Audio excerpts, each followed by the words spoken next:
If someone told you to hold out your hands and close your eyes, what would you do?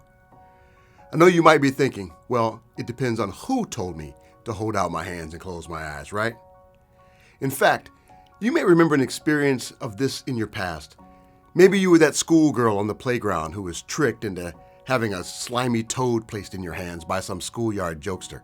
You probably didn't find it very funny.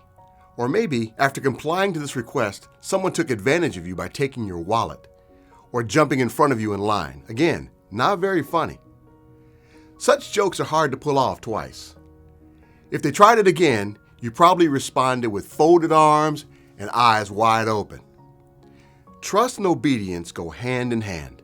Fortunately, there are people in our lives that have proven over time that they love us, are for us, and would never do anything to trick or harm us.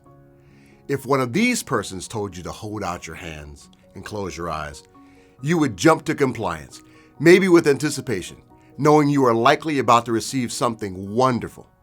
Again, trust and obedience go hand in hand. Now, ask yourself this question. What if God the Father told you to hold out your hands and close your eyes?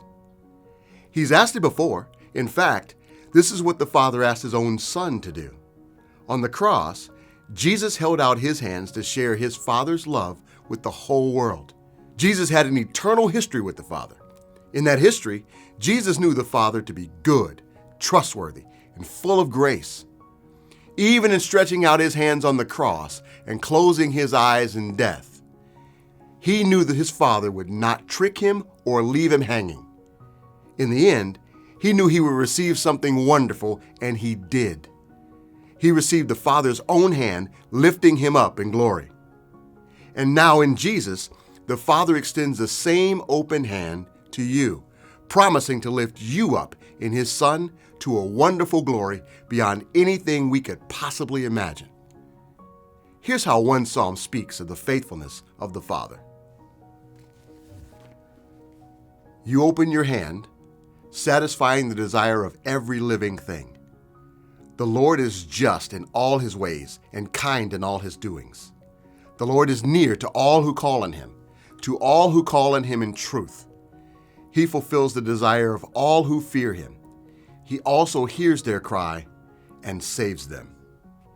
If you're searching for one to be faithfully near to you, might I suggest you simply open your hands, close your eyes, and ask Jesus to show you his Father. He'll hear your cry and save you. I'm Jeff Broadnax, speaking of life.